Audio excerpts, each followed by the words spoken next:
ఒకప్పుడు పెళ్ళిళ్ళు అయిపోయినాక పుట్టినింటికి రావాలంటే ఓన్లీ ఏవన్నా అకేషన్స్ ఉన్నప్పుడే వచ్చేవాళ్ళనమాట. అప్పట్లో ఏవన్నా గలాటలున్నా ఏదున్నా ఇంట్లో వాళ్ళకి చెప్పుకుంటే ఇలాంటి చిన్న చిన్న గొడవలు మామూలే, సర్దుకుపోవాలి అని చెప్తారనమాట. పిల్లలు పుట్టినాక గొడవలు తగ్గుతాయని చెప్తారు. నిజానికి గొడవలైతే తగ్గవు, కానీ వాటికి తగ్గట్టు మనం మారిపోతుంటాం అన్నమాట. గొడవలు మాత్రం పెరుగుతూనే ఉంటాయి. ప్రతిదీ ఇంట్లో అయితే వెళ్ళి చెప్పలేము.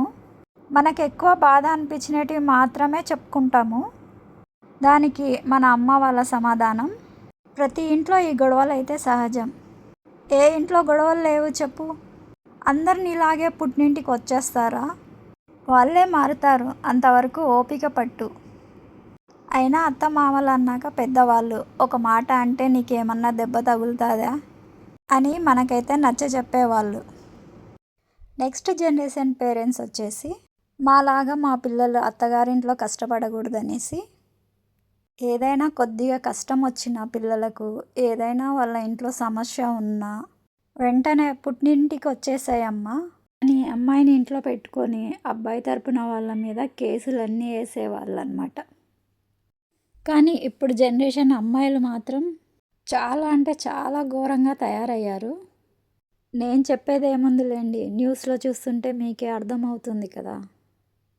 మేఘాలయ ఇన్సిడెంట్, అలాగే కర్నూల్లో ఇన్సిడెంట్, ఇప్పుడే బ్రేకింగ్ న్యూస్ ఒకటి. కర్ణాటకలో కొత్తగా పెళ్ళైన జంట అలా కృష్ణానది పైన నుంచి లొకేషన్ బాగుందని ఒక సెల్ఫీ దిగుదామని తన భర్తను అడిగిందంట. సరే అని తను బండి పక్కకు ఆపి సెల్ఫీ దిగుతుంటే భార్య నీళ్ళల్లోకి తోసేసిందంట అనే న్యూస్లో ఒకటే చెప్తున్నారు. అటు వెళ్తున్న కొద్దిమంది అతన్ని చూసి తాడేసి ఆ నీళ్ళల్లో నుంచి పైకి లాగారంట. తనైతే క్షేమంగానే బయటికి వచ్చాడు. నా భార్యనే వాటర్లోకి తోసేసిందని చెప్తున్నాడు అనమాట. అలా ఉందండి ఇప్పటి కాలం. ఒకప్పుడు అమ్మాయికి పెళ్లి చేయాలంటే చాలా భయపడేవాళ్ళు. అత్త మామ ఎట్లా ఉంటారో, భర్త ఎలా చూసుకుంటాడో అని తల్లిదండ్రులకు ఆలోచన ఉండేది. కానీ ఇప్పుడు అలా లేదు. అబ్బాయి తరపున వాళ్ళు భయపడుతున్నారు. నేను టీవీ న్యూస్ ఆన్ చేసినప్పుడంతా ఇలాంటి న్యూసే వినిపిస్తున్నాయి నాకు మాత్రం ఎందుకో. అందుకే చెప్పాలనిపించిందండి, అంతే.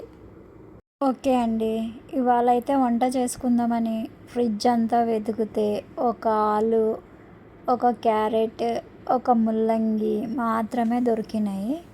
సరే అని ముందుగా కుక్కర్లో పప్పుకేసేసిన బ్యాళ్ళు, చింతపండు, పసుపు, కారం అన్నీ వేసేసి టమాటో వేసి విజిల్స్ అయితే 3 వచ్చినాక దింపేసి ఎనిపి పక్కన పెట్టేసుకొని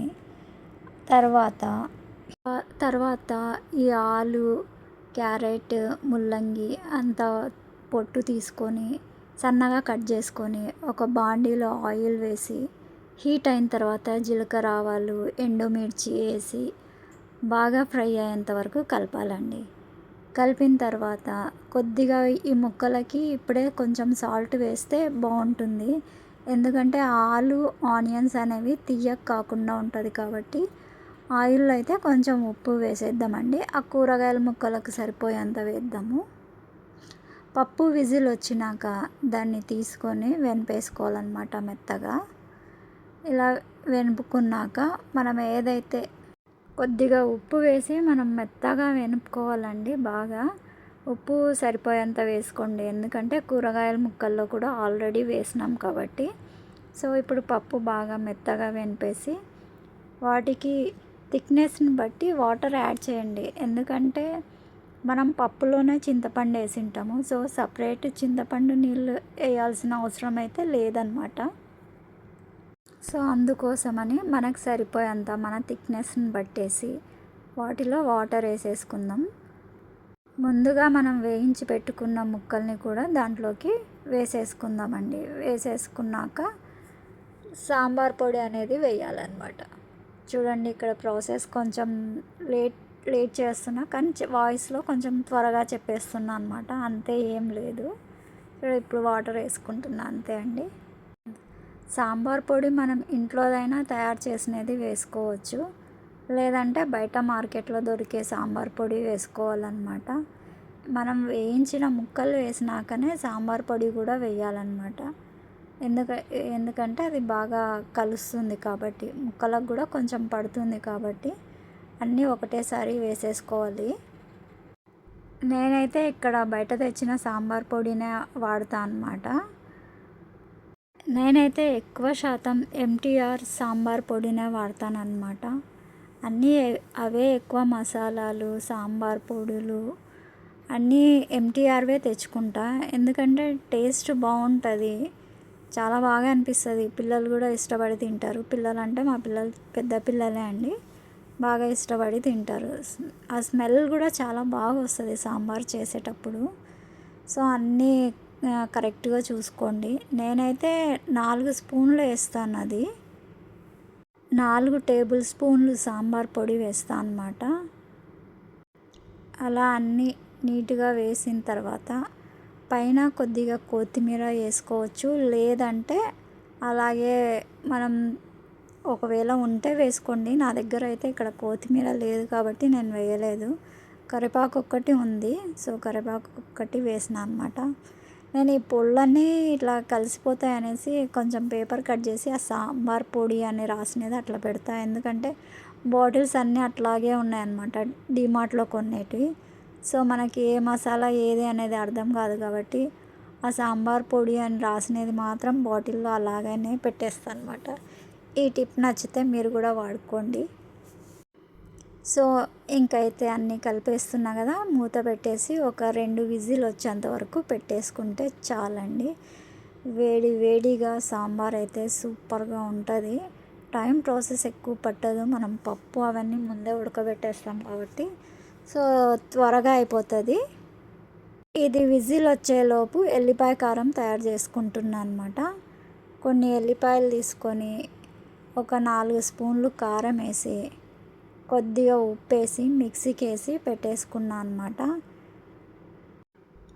ఇప్పుడైతే స్టవ్ మీద ఒక బాండీ పెట్టుకొని దాంట్లో కొద్దిగా ఆయిల్ వేసుకొని, ఆయిల్ హీట్ అయినాక జీలకర్ర ఆవాలు వేసుకోవాలన్నమాట. సిమ్లో పెట్టుకొని ఈ జీలకర్ర ఆవాలు అనేది ఫ్రై చేసుకుంటే బాగుంటుంది. ఎందుకంటే హై ఫ్లేమ్లో పెట్టినామంటే తొందరగా మాడిపోతాయి అన్నమాట. సో అందుకనే సిమ్లో పెట్టేసి తాలింపు వేసుకోవాలి. ఎల్లిపాయ కారం కూడా త్వరగా మాడిపోతుంది. ఏదైనా కానీ ఈ తాలింపు మొత్తం సిమ్లో పెట్టి వేసుకోండి. బాగా జీలకర్ర ఆవాలు వేగిన తర్వాత రెడ్గా అయిన తర్వాత మనం వచ్చేసి ఇది ముందుగా మిక్సీ వేసి పెట్టుకున్నాం కదా ఎల్లిపాయలు, కారం, ఉప్పు, అదైతే దాంట్లోకి వేసేసుకోవాలన్నమాట.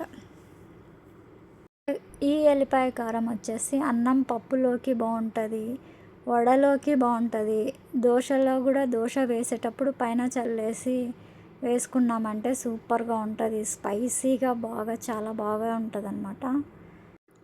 సో దీంట్లో కొద్దిగా నెయ్యి కూడా వేసుకుంటే బాగుంటుంది, కానీ నేను ఇక్కడైతే నెయ్యి వేయట్లేదు. ఎందుకంటే మా పిల్లలు ఎక్కువ స్పైసీ ఇష్టపడతారు కాబట్టి నేను నెయ్యి అనేది చాలా తక్కువ వాడతాను అన్నమాట. సో జీలకర్ర ఆవాలన్నీ కాగినాయి కదండి, ఎల్లిపాయ కారం వేసి సిమ్లో పెట్టి కొంచెం కలుపుతూ ఉండాలి. ఎందుకంటే మాడిపోకుండా ఉంటుంది కాబట్టి బాగా కలపాలన్నమాట. కలిపేసి అది స్మెల్ అనేది మనకు అప్పుడే అర్థమవుతుంది. మంచి స్మెల్ వచ్చేంత వరకు దాన్ని సిమ్లో పెట్టి స్పూన్తో అలా అలా కలపాలన్నమాట, ఎక్కువసేపు కలపకుండా. సో సో స్మెల్ బాగా వచ్చినాక దాన్ని స్టవ్ ఆఫ్ చేసుకుంటే సరిపోతుందండి. ఇట్లా గడ్డలు గడ్డలు ఉన్న కాడ కొంచెం స్పూన్తో అట్లా స్మాష్ చేసేస్తే చాలా బాగుంటుంది ఎల్లిపాయ కారం అనేది. ఈ తాలింపులోనే స్మెల్ అయితే భలే వచ్చేస్తుంది, అసలు ఎప్పుడెప్పుడు తిందామా అనిపిస్తుంది.